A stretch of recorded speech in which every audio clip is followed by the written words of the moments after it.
जळगाव शहरात आज सकाळपासून महापालिकेच्या अतिक्रमण विभागाकडून जोरदार कारवाई करण्यात आली. शहरातील प्रमुख भागांमध्ये रस्त्यांवर व सार्वजनिक ठिकाणी झालेल्या अतिक्रमणाविरोधात ही मोहीम राबविण्यात आली.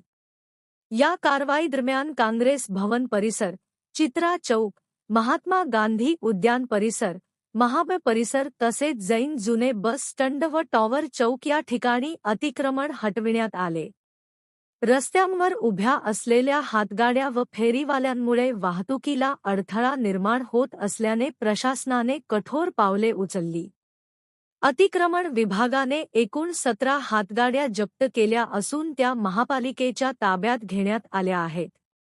या कारवाईमुळे काही ठिकाणी व्यापाऱ्यांमध्ये नाराजी दिसून आली, मात्र नागरिकांनी वाहतुकीची समस्या कमी होणार असल्याने समाधान व्यक्त केले.